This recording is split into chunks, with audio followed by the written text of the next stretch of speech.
नमस्कार, मेरा नाम हरिंदर है। ये मेरी वाइफ बबीता और ये मेरा बच्चा विराट है। हम गाज़ियाबाद के रहने वाले हैं और मेरे बच्चे को पेट में ट्यूमर था, जिससे इसके पेट में बहुत दर्द होता था, ये रोता था बच्चा। हमने इसको फिर अस्पताल में दिखाया तो इसका ऑपरेशन हुआ था। ऑपरेशन के बाद रेडिएशन होना था जो कि अवेलेबल नहीं था। फिर किसी हमारे जानने वाले ने अब बत्रा हॉस्पिटल में बताया कि वहाँ पे डॉक्टर इरफान बशीर जी हैं, उनसे मिलिए जाके, तो वो इस ट्रीटमेंट को देखते हैं।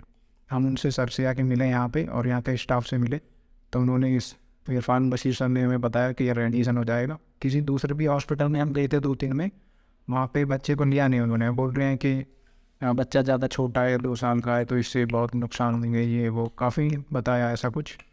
फिर हम सर के पास आए और सर ने हमें अच्छा ट्रीटमेंट दिया। यहाँ का स्टाफ काफ़ी अच्छा लगा हमें और अभी इसका इलाज चल रहा है, जो कि इसकी 3 से 4 रेडिएशन की हो चुकी है थेरेपी। उसके बाद से बच्चा अच्छा खासा खेल रहा है, खा पी रहा है और अभी बहुत अच्छा स्वस्थ है। देखिए, तो बहुत बहुत धन्यवाद बत्रा हॉस्पिटल को और डॉक्टर इरफान बशीर जी को और सभी स्टाफ को धन्यवाद। Very good afternoon. मेरा नाम डॉक्टर इरफान बशीर है।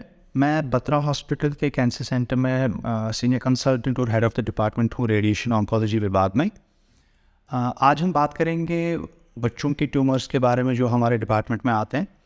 तो मोस्टली जो छोटे बच्चे होते हैं उनमें जैसे ब्लड कैंसर्स होते हैं या ब्रेन की ट्यूमर्स होते हैं या पेट की ट्यूमर्स होते हैं, जैसे वेल्म्स ट्यूमर, रैप्डोमायोसार्कोमास, ऐसी ट्यूमर्स हैं जो मोस्ट कॉमनली हम अपने डिपार्टमेंट में डे टू डे बेसिस पे देखते हैं।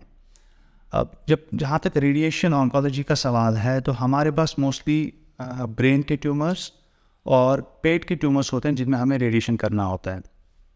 बच्चों का रेडिएशन जब करना होता है, हमारी पूरी टीम के लिए एक चैलेंज होता है, क्योंकि रेडिएशन का ट्रीटमेंट जब होता है तो हम चाहते हैं कि हमारा मकसद ये होता है कि पेशेंट जो है वो मशीन पे लेटे और ट्रीटमेंट के दौरान मरीज़ हिलना नहीं चाहिए, क्योंकि हम एक्यूरेटली उसी एरिया पे रेडिएशन देना चाहते हैं जहाँ पर ट्यूमर एरिया होता है। तो उसके लिए हमें कुछ इमोबिलाइजेशन कास्ट्स, थर्मोप्लास्टिक कास्ट जिनको बोलते हैं, वैकलॉक्स होते हैं, और भी डिवाइसेस होते हैं जिससे हम पेशेंट को इमोबिलाइज करते हैं। पर जहाँ तक बच्चे का सवाल है, तो कई जगह पर हमें क्या करना पड़ता है कि बच्चे को एनेस्थीसिया देना पड़ता है ताकि बच्चा एक ही पोजीशन में लेटे ट्रीटमेंट के टाइम। अभी हमने एक बच्चे को ट्रीट किया है। This is the youngest patient in our department at present. 2 साल का बच्चा है जिसका वेल्म्स ट्यूमर था, जो किडनी का एक कैंसर होता है।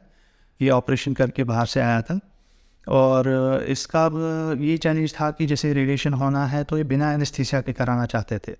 तो हमारी पूरी टीम लग गई, जुट गई एक साथ। बच्चे को हमने कन्विंस किया, 2-3 दिन पहले उसको बुलाया, उसको चॉकलेट्स दिए, केक कटवाया उससे, और उसको बिल्कुल उसको एक फैमिली एटमॉस्फेयर दिया। उसको लगा कि मैं हॉस्पिटल में नहीं हूँ, किसी एक अच्छे फैमिली एटमॉस्फेयर में हूँ। तो बच्चा थोड़ा सा कन्विंस हो गया। 2-3 दिन हमने उनको पहले बुलाया और ट्रीटमेंट अभी नहीं किया। फिर 2-3 दिन के बाद हमने उसका एक कास्ट बनाया, जो इमोबिलाइजेशन कास्ट होता है। उसके ऊपर हमने कुछ स्टिकर्स लगाए जो बच्चों को अच्छे लगते हैं, उससे ड्राइंग करवाई और बच्चा कन्विंस हो गया और उसने ट्रीटमेंट करा। उसको हमने बताया कि आप हम फ़ोटो रोज़ खींच रहे हैं। सो ही गॉट कन्विंस्ड और हमने बच्चे का ट्रीटमेंट शुरू किया। So I thank all my team, the entire team actually worked hand in hand for the treatment of this patient. और दूसरी बात ये भी है कि जब इसमें ट्रीटमेंट हम प्लान करते हैं, बच्चे का ट्रीटमेंट प्लान जब करते हैं, तो बहुत ही ख्याल रखना पड़ता है, क्योंकि बच्चे का जो है ये ग्रोइंग एज होती है। तो जैसे हमें पीछे रीढ़ की हड्डी में रेडिएशन देना है, अगर किसी एक पोर्शन में ज़्यादा और एक पोर्शन में कम रेडिएशन की डोज लगती है, इनहोमोजीनियस डोज लगती है, तो बच्चा जब ग्रो करता है तो उसको आगे वाले टाइम में काइफोसिस या स्कोलियोसिस हो सकता है। तो हमें इन सब चीज़ों का ख्याल रखना पड़ता है कि बिल्कुल होमोजीनियस डोज डिस्ट्रीब्यूशन हो, और जो बाकी ऑर्गन्स हैं, जो नॉर्मल ऑर्गन्स हैं, उस पर डोज ना पड़े, वो टॉलरेंस लिमिट्स क्रॉस ना करे, ताकि बच्चे की जो आगे की जो लाइफ है वो बिना साइड इफ़ेक्ट्स के रहे।